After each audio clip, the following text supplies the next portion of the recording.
Jordan has spent 3 months looking for old service records. The folder still is not complete, so Jordan waits. But what if waiting is not the only responsible option? And what if an intent to file is not the claim Jordan thinks it is? Here is the central idea for today's conversation. Do not wait for a perfect file, but do not confuse an intent to file with a completed claim. Welcome to the Veteran Benefits Reset Podcast, where we help veterans and their families better understand the VA disability benefits process one step at a time. I'm your host, Cameron Burrell, a U.S. Army veteran and founder of VetBiz Media. Today, we are talking about the intent to file, what it may do, what it cannot do, and how to use the time afterward without rushing into an incomplete or inaccurate claim.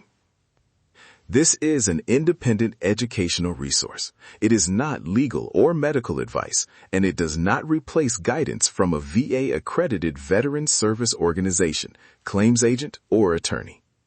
Rules and procedures can change, and individual circumstances matter, so verify current information through official VA resources. Veteran to veteran, the goal is simple: facts over frustration, education before action, and one responsible next step. Picture Jordan a little more clearly. Jordan remembers going to sick call during an overseas assignment. Years later, Jordan has a current treatment note describing sleep problems and has missed several shifts at work. But one important service record is still missing, and Jordan is not sure what the medical documentation means. Those facts do not decide a claim. They show what Jordan needs to document and verify. The problem is that Jordan believes every document must be found before taking any step at all. That is the readiness trap. An unfinished folder can be a reason to make a plan. It does not have to be a reason to guess, and it does not have to become an excuse for indefinite delay. In plain language, an intent to file is a notification to the VA that a claimant intends to seek certain benefits and may need additional time before submitting a complete claim. Depending on the circumstances and current VA requirements, it may relate to an original claim, a supplemental claim, or a claim for increased benefits. That sentence has several qualifications in it, and the qualifications matter. The exact rules, submission methods, and time periods can change. Check va.gov or contact the VA for current instructions before relying on anything you hear here. Think of the intent to file as a preliminary step connected to timing. It is not the finished application. Why does the date get so much attention? Generally, if the VA receives an intent to file and a complete claim is submitted within the applicable period, that earlier date may affect how the effective date is considered. May affect. That is not the same as will control. The type of claim, the facts, the evidence, the timing, and exceptions can all matter. An intent to file does not automatically create the earliest possible effective date in every situation. It does not erase an earlier decision, repair an inaccurate filing, or guarantee retroactive compensation. That distinction matters. An intent to file may preserve a potential place in the timeline. It does not promise where the timeline will end. Now ask the more important question. What does an intent to file not prove? It does not prove that a condition is connected to military service. It does not prove that a current disability exists. It does not choose a rating level. It does not establish eligibility or entitlement to compensation. And it does not replace the complete claim that may be required afterward. The VA still has to evaluate the applicable rules, the evidence, the medical information, and the facts of the individual situation. A date can be important, but a date alone cannot carry the whole claim. That is why I keep coming back to this. Do not wait for a perfect file, and do not mistake a preliminary date-related step for proof. So what should happen during the waiting period?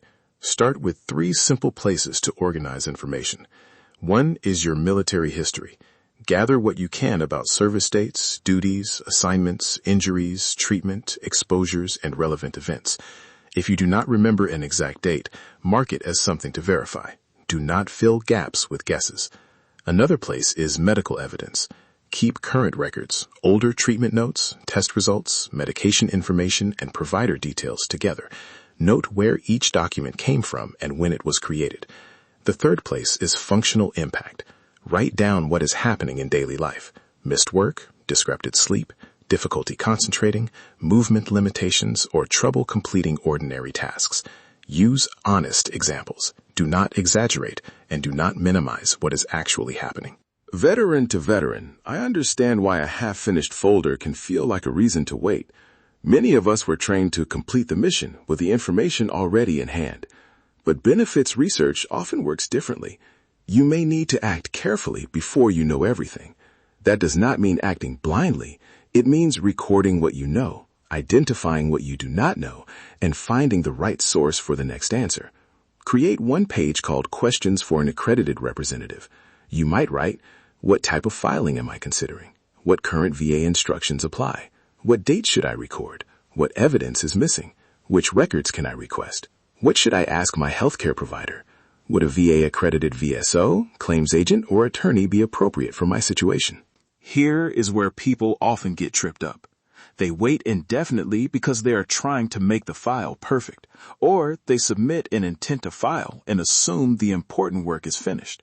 Some people rely on an old video, a social media post, or a friend whose claim had completely different facts. Others assume a representative, family member, or online system handled a submission without saving confirmation. Slow down enough to verify.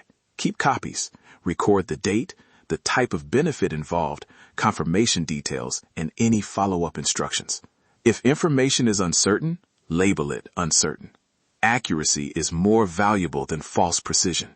And never treat this episode, a rumor, or another veteran's timeline as a substitute for current official instructions.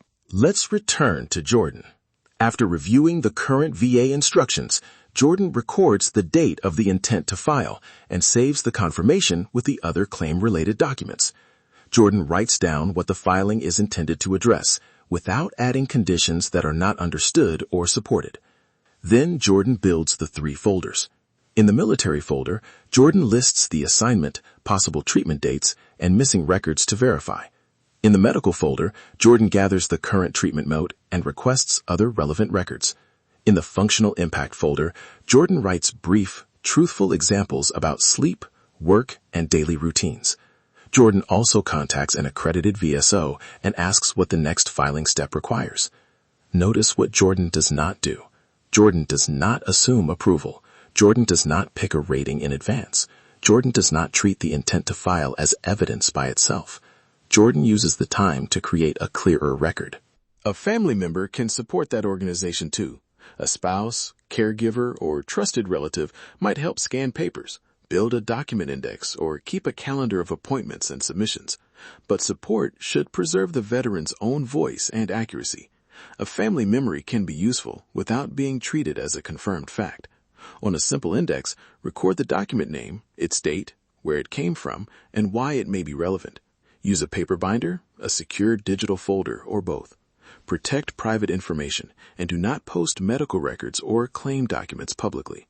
The purpose is not to create a mountain of paperwork. It is to answer a few practical questions. What happened? When did it happen? What evidence exists? What is still unknown? How does the issue affect life now? Before relying on an intent to file, use a short verification routine. Check the current official VA information for the type of benefit you are considering. Confirm how the intent to file can be submitted and how the VA provides confirmation. Record the date and save copies of what you submitted. Then verify the period for completing the next filing step. Do not rely on memory, an unofficial deadline, or a timeline from a different claim. Finally, bring your questions to an accredited representative when appropriate. A VSO, claims agent, or attorney may help explain process and options, but no podcast can evaluate your file or predict your result. The responsible goal is not to rush. It is to avoid unnecessary delay while building an accurate foundation. There is an emotional side to this process, too. You do not have to dramatize your experience to take it seriously.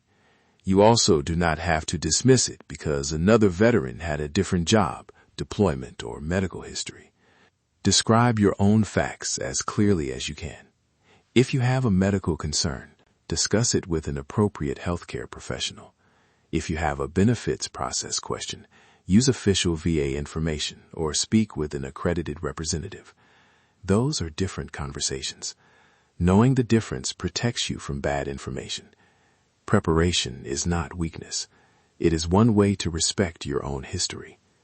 Earned benefits start with good preparation, but preparation includes knowing what still needs to be verified. If you remember only one sentence, make it this.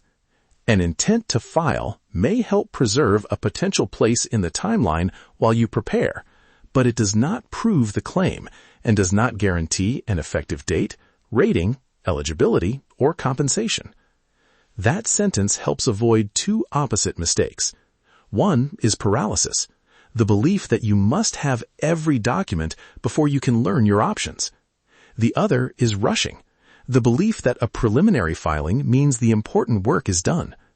You can take a timely, informed step and then use the available time to verify records, seek appropriate medical care, understand the process, and ask qualified professionals better questions.